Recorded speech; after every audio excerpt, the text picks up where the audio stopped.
जय माँ मंगला जय जगन्नाथ आपण समस्त को मु स्वागत जनाऊँ मोर आउ एक नुआ ब्लॉग को जोटा कि मोर शिवरात्रि ब्लॉग आपण मैंने जमी जानते कि मु ओडिशा रे अच्छी तो एथर मो पाखे मोर नर्मदेश्वर शिवलिंग नहांती कारण से बेंगलोर आउ मोर पार्थिव शिवलिंग मु बनई ये आपण को मु पूरा पूजा पद्धति प्रणाली आपण सहित सेयार करी केमी मु पार्थिव शिवलिंग को पूजा कली जो मानकर शास्त्रर टिके भी ज्ञान थी कि शिव पुराण लिंग पुराण जो मैंने पढ़ी थे तो से मैंने निश्चय भाव में जानी थे जे पार्थिव शिवलिंगर अभिषेक महत्वटा कौन आमको केते पुण्यफल प्राप्ति मिली थाए से सब डिटेल्स लिखाई तो बहुत लोग भी जानी नहांती जे शिवरात्रि रे पार्थिव शिवलिंग चारि प्रहर पूजा कले कौन फल मिले आम ओडिशा रे एटा बहुत कम देखा मिले जो मैंने शास्त्रगत ज्ञान थी से मैंने केवल चतुर्थ प्रहर पूजा करती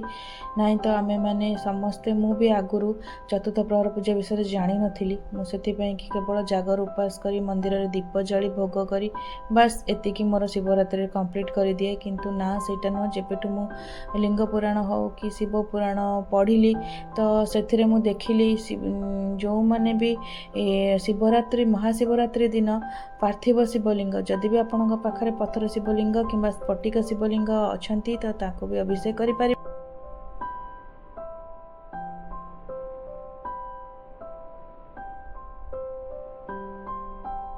ग्रह दोष खंडन होता है ताद्वारा महादेव देवदेव महादेव को प्रसन्न करिवार यह एक अनोखा उपाय जदि आपण माने महादेव को प्रसन्न करने को चाहूँगी आपण चतुर्थ प्रहर पूजा करें आउ एटा बहुत आनंद दिए मुझे पूजा करुँची मुझे अनुभव करुँची तो समस्त भावुवे जे एमती तो हुए ना एमती लेखा भी है शास्त्र रे तो चतुर्थ प्रहर पूजा तो बहुत खुशी मिले ये शिवरात्रि पालन कली मुझे भी शिवरात्रि करुँची चतुर्थ प्रहर पूजा मते बहुत आत्मा को शांति मिलूँ मन को बहुत खुशी लगुच गोटे आत्मविश्वास दृढ़ आत्मविश्वास मो मन भितर आसूची तेणु करी मुझे अभिज्ञताटा मुझे मान सहित सेयार करी बोली भाविली ये मु ठाकुर को सजई नेली बेलपत्र समीपत्र ये मंदार फूल माल अरे रुद्राक्ष रक्त चंदन रे सजई देली मु आपण मानक पाखरु देखै दउची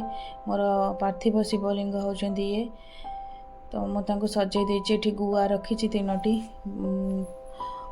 भगवान को शिव परिवार तरफ एठी तो ऊपर भी मु शिव परिवार को विराजमान करिछि बेलपत्र दुब मंदार रे सुसज्जित कर देछि माँ को पाई कि सेठी शंखा और सिंदूर भी रखी सारी भगवान को पाखरे गोटे प्रदीप प्रज्वलन कर सारी गोटे में सामने नड़िया अर्पण कर सारी जल लगे सारी एपटे मु जागर दीप भी जाली सारी जोटा कि चतुर्थ प्रहर माने संध्यारू पूरा भोर समय जाए जलिब सेटा लगे सारी कलश स्थापना कर सारी एठी मु आलती सबकि रेडी कर सारी मुझे आपण मानक आउ थे देखा दूसरी भगवान का श्रृंगारटा केमती है मत जनइबे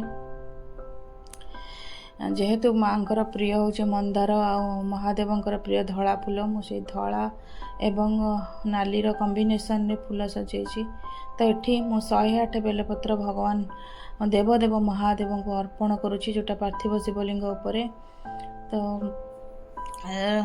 पार्थिव शिवलिंग उपरे अर्पण मोर सरी सारी ये 108 बेलपत्र तापर मुझे क्षीर रे ठाकुर को अभिषेक करी प्रथम प्रहर अभिषेक मोर क्षीर रे रही तो क्षीर रे मु कर सारा पुणी गंगा जल रे स्नान करें ये देखु 108 बेलपत्र अर्पण कर सारी एवं ठाकुर को श्रृंगार करने को जाऊँगी सबकि मु ठाकुर देहरे जहाँ सब चढ़ई थी सबकि काढ़ी देवी एवं बेलपत्र पैता रक्त चंदन रुद्राक्ष सबकि आउ थे काढ़ी देवी काढ़ी देकी देखु एबे मो भगवान को श्रृंगार करेबी मो पाखे भस्म भी अच्छी भगवान देवदेव महादेव अति प्रिय भस्म तो आउ तो मो पाखे जी सामग्री अच्छी मुझे ठाकुर को संतुष्ट करने को बहुत चेष्टा करी बाकी भगवान को ऊपर छाड़ी देछि ଏତିକି ମୁଁ ତ ଛାର ମଣିଷ, ମୋତେ ତ ଏତେ ପୂଜା ପାଠ ବିଧିବିଧାନ କିଛି ଜଣା ନାହିଁ। କେବଳ ଏତିକି ମାତ୍ର ଜାଣିଛି ଯଦି ଆତ୍ମା ଶୁଦ୍ଧି ଅଛି ତେବେ ଭଗବାନ ନିଶ୍ଚୟ ପୂଜାକୁ ଗ୍ରହଣ କରିବେ। ଏତିକି ଭାବିକି ମୁଁ ମୋର ପୂଜା କରିଛି। ଏଠି ମୁଁ ଭଗବାନଙ୍କୁ ବିଭୂତିରେ ଶୃଙ୍ଗାର କରୁଛି। 108 ବେଲପତ୍ର ଅର୍ପଣ କରିସାରି ମୁଁ ସବୁ କିଛି କାଢ଼ି ଦେଇଛି। ଏବେ ଠାକୁରଙ୍କର ଜନେଉ, ରକ୍ତଚନ୍ଦନ ମାଳ, ରୁଦ୍ରାକ୍ଷ ମାଳ ସବୁକିଛି କାଢ଼ିକି ଠାକୁରଙ୍କୁ ଗଙ୍ଗା ଜଳରେ ପୁଣି ସ୍ନାନ କରାଇଲି। ଏବେ ମୁଁ ଭଗବାନଙ୍କୁ ଭସ୍ମରେ ଶୃଙ୍ଗାର କରୁଛି। ଭସ୍ମ, ଚନ୍ଦନ, ଧତୁରା, ଭାଙ୍ଗ ଏସବୁ ମହାଦେବଙ୍କର ଅତି ପ୍ରିୟ ଜିନିଷ। ବେଲପତ୍ର, ଶମୀପତ୍ର ଏସବୁ ମୁଁ ଚଢ଼େଇଛି ଠାକୁରଙ୍କ ପାଖରେ। ଯେହେତୁ ଏଇଟା ଭଗବାନଙ୍କୁ ବହୁତ ପ୍ରିୟ ଲାଗେ ତ ମୁଁ ଚଢ଼ାଇବାକୁ ଚେଷ୍ଟା କରିଛି। ଏହି ମହାଶିବରାତ୍ରିଟିର ମହାତ୍ମ୍ୟ ବହୁତ କିଛି ରହିଥାଏ। ଏହି ଦିନ ଯେଉଁ ଅଗ୍ନିଲିଙ୍ଗ ପ୍ରଥମ କରିକି ପୃଥିବୀ ପୃଷ୍ଠରେ ପ୍ରକଟ ହୋଇଥିଲେ ଏବଂ ମାତା ପାର୍ବତୀ ଏବଂ ଦେବଦେବ ମହାଦେବଙ୍କର 2 ଜଣ ବିବାହ ବନ୍ଧନରେ ବାନ୍ଧି ହୋଇଥିଲେ ଏହି ଦିନ। ସେଥିପାଇଁ ଏହି ମହାଶିବରାତ୍ରିଟି ବହୁତ ପୁଣ୍ୟର ଦିନ, ବହୁତ ପୁଣ୍ୟ ଅର୍ଜନ କରିବାର ଦିନ। ଏଇଠି ମୁଁ ମୋର ପାର୍ଥିବ ଶିବଲିଙ୍ଗକୁ ବେଶ କରି ଶୃଙ୍ଗାର କରିକି ପୁଣି ବେଲପତ୍ର ଅର୍ପଣ କରିଦେଲି, ଜନେଉ ଚଢ଼େଇଦେଲି। ଚଢ଼େଇ ସାରିକିନା ଏବେ ମୁଁ ଦେଖନ୍ତୁ ଶୃଙ୍ଗାରଟା କେମିତି ହେଇଛି। ଶମୀପତ୍ର ଚଢ଼େଇଲି। ଶମୀପତ୍ର ପ୍ରତି ଯେତେ ଥର ବି ଆପଣ ମହାଦେବଙ୍କର ଲିଙ୍ଗ ଉପରେ କୌଣସି ଜିନିଷ ଅର୍ପଣ କରିବେ, କେବଳ ଭଗବାନଙ୍କର ପଞ୍ଚାକ୍ଷରୀ ମନ୍ତ୍ର ହେଉ, ଯେଉଁ ବି ମନ୍ତ୍ର ଆପଣଙ୍କୁ ଜଣା ଅଛି ସେଇ ମନ୍ତ୍ର ପଢ଼ିକି ଆପଣ ଭଗବାନଙ୍କୁ ସେଇ ଜିନିଷ ଅର୍ପଣ କରିବେ। ଏଇଟା ହେଉଛି ଗୋଟେ ଫାଇନାଲ୍ ଲୁକ୍। ପ୍ରଥମ ପ୍ରହର ଅଭିଷେକ ପରେ ଭଗବାନଙ୍କର ଶୃଙ୍ଗାରର ଏଇଟା ହେଉଛି ଫାଇନାଲ୍ ଲୁକ୍। ଦେଖନ୍ତୁ ଭଗବାନ ବହୁତ ସୁନ୍ଦର ଦେଖାହେଉଛନ୍ତି। ଏଇଟା ମୋର ଜାଗରର ଦୀପ, ଯେଉଁଟାକି ମୋର ସକାଳ ପାହିବା ଯାଏଁ ଜଳିବ ସେମିତି। ଏଇଠି ମୁଁ ବଡ଼ ମାଟି ଦୀପଟେ ନେଇଛି। ଆପଣ ଚାହିଁଲେ ପିତ୍ତଳ ଦୀପ ବି ନେଇପାରିବେ। ଦୀପରେ ମୋର ବହୁତ ସୁନ୍ଦର ଫୁଲ ବି ବନିଛି। ଆପଣଙ୍କୁ ମୁଁ ଜୁମ୍ କରି ପାଖରୁ ଦେଖାଉଛି। 2 ପଟେ ହେଇଛି, ଗୋଟେ ପଟ କ୍ୟାମେରାରେ କ୍ୟାପଚର୍ ହେଇପାରିନାହିଁ। ଭଗବାନ ମହାଦେବଙ୍କର ଏମିତି ସବୁବେଳେ ଆଶୀର୍ବାଦ ମୋ ଉପରେ, ମୋ ପରିବାର ଉପରେ ରହିଥାଉ, ମୁଁ ଏତିକି ପ୍ରାର୍ଥନା କରୁଛି। ଏଇଠି ଦୀପଟି ଦେଖନ୍ତୁ, ଆପଣ ଚାହିଁଲେ ବଡ଼ ପିତ୍ତଳ ଦୀପ ନେଇପାରିବେ, କିନ୍ତୁ ମୁଁ ଏଥରକ ପ୍ରିଫର୍ କଲି ଗୋଟେ ବଡ଼ ମାଟି ଦୀପରେ ମୁଁ ଦୀପ ଲଗେଇବି। ଏବେ ହେଉଛି ଦ୍ୱିତୀୟ ପ୍ରହରର ଅଭିଷେକ ହେବ। ଦ୍ୱିତୀୟ ପ୍ରହର ଅଭିଷେକ ମୁଁ ଏଥରକ ଘିଅରେ କରିଛି। ଏଇଠି ମୁଁ ଠାକୁରଙ୍କୁ ଯାହା ସବୁ ଶୃଙ୍ଗାର କରିଥିଲି ତାକୁ ସବୁ କାଢ଼ି ଦେଉଛି ଏଥରେ, ଯେଉଁଟାକି ରକ୍ତଚନ୍ଦନର ମାଳ, ଜନେଉ ଏସବୁ କାଢ଼ି ଦେଉଛି। ଏବେ ମୁଁ କରିବି ମୋର 108 ମନ୍ତ୍ର ଜପରେ ମୁଁ କରିବି ଭଗବାନଙ୍କର ଅଭିଷେକ ମହାଦେବଙ୍କର, ଯେଉଁଟାକି ଘିଅରେ ମୁଁ କରିଛି ଏଥରକ। ଦ୍ୱିତୀୟ ପ୍ରହର ଅଭିଷେକଟା ଆପଣ ଦେଖି ନିଅନ୍ତୁ। ଘିଅ ଗୁଆ ଘିଅ ବା ଶୁଦ୍ଧ ଦେଶୀ ଘିଅରେ ଆପଣ ଅଭିଷେକ କରିବା ଉଚିତ, ଯେଉଁଟାକି ମୁଁ କରିଛି। ଆଉ ସମସ୍ତେ ତ ଜାଣିଥିବେ ମହାଦେବଙ୍କୁ ପଞ୍ଚାମୃତରେ ଅଭିଷେକ କଲେ କ'ଣ ପୁଣ୍ୟ ପ୍ରାପ୍ତି ହୋଇଥାଏ।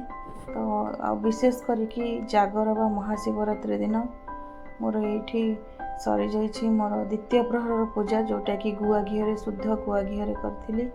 ତାପରେ ମୁଁ ଠାକୁରଙ୍କୁ ଶୃଙ୍ଗାର କରାଇ ଦେଇଛି, ଯେମିତି ଜନେଉ ଚଢ଼େଇବା କଥା, ରକ୍ତଚନ୍ଦନ ମାଳ, ଠାକୁରଙ୍କର ଅତି ପ୍ରିୟ ବେଲପତ୍ର, ଫୁଲ।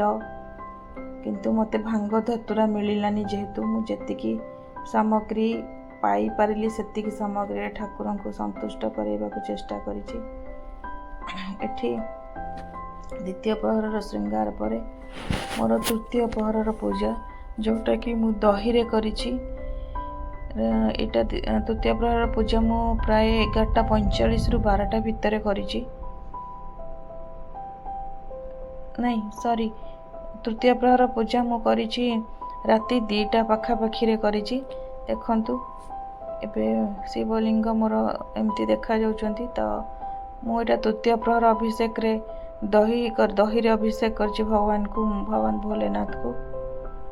ମନର ସବୁ କିଛି ଜଣାଇ ଭଗବାନ ସମସ୍ତଙ୍କୁ ଭଲରେ ରଖନ୍ତୁ, ଦୁନିଆରେ ସମସ୍ତଙ୍କୁ ଖୁସି ଦିଅନ୍ତୁ, ସମସ୍ତଙ୍କ ଦୁଃଖ ହରଣ କରି ନିଅନ୍ତୁ। ଏତିକି ମହାଦେବଙ୍କ ପାଖରେ ପ୍ରାର୍ଥନା କରି ମୋର ତୃତୀୟ ପ୍ରହର ଅଭିଷେକ ମୁଁ କରିଛି। ଏଇଟା ତୃତୀୟ ପ୍ରହର ଅଭିଷେକ ଦହିରେ ହେବା ପରେ ଏଇଟା ଠାକୁରଙ୍କୁ ମୁଁ ଶୃଙ୍ଗାର କରିଦେଇଛି। ଶୃଙ୍ଗାର କରିସାରି ଏଇଟା ହେଉଛି ତୃତୀୟ ପ୍ରହର अभिषेक पर ठाकुरंकर फाइनाल लुक। तृतीय पहर अभिषेक पर मु चतुर्थ प्रहर अभिषेक प्राय 3:50 पाखापाखि करछि, जोटा कि ब्रह्म मुहूर्त समय मझिरे मझिरे भी टिके टिके निद लगु थाए, कारण जेहेतु उजागर रही मते पूजा करियार अछि, दीप जलियार अछि। भगवान पाखरे भी मु क्षमा प्रार्थना करिछि, कारण मु छार मनीष बॉडी टायर्ड हो जाउ थाए, टिके टिके आखिरे झपकी पळे आसु थाए। तो छोट छुआ भी अच्छी, तो से भगवान के पाखे शरण बसिकिना मोर एटा तृतीय प्रहर अभिषेक। तृतीय प्रहर अभिषेक करिछि। तो तापरे अभिषेक परे मु भगवान को पाखरे एतिकी शरण पशिछि, कारण मु हेली मंत्रहीन, मु हेली क्रियाहीन, मु हेली भक्तिहीन। मो पाखे किछि भी नहीं भगवान को दबा पाई कि मु छार मनीषटी। बस भगवान को एतिकी मु मागिछि कि प्रभु जदि तुमे मो डाक शुणी पारुछ, मु तो किछि जानिनी, मो पूजा को संतोष रे ग्रहण करिवो। मो मूर्ख अज्ञान एतिकी कही मो पूजा को मु करिछि। आ आशा रखिछि भगवान निश्चय भाव में मो पूजा को संतोष रे ग्रहण करिथिबे। एटा तृतीय पहर पूजा सरीबा परे पुणी भगवान को पाखरे जेनऊ तांकर रक्त चंदन ए सब काढ़ी मु काढ़ी सारा परे पुणी एठी मु महुरे अभिषेक करिछि। मोर चतुर्थ प्रहर पूजा, जोटा कि राति 3:50 पाखापाखि मु करिछि महुरे। तो महुरे पूजा कर सारिबा अभिषेक कर सारिबा परे पुणी गंगा जल स्नान करे ठाकुर को पुणी बेश करिछि। बेश कर सारला परे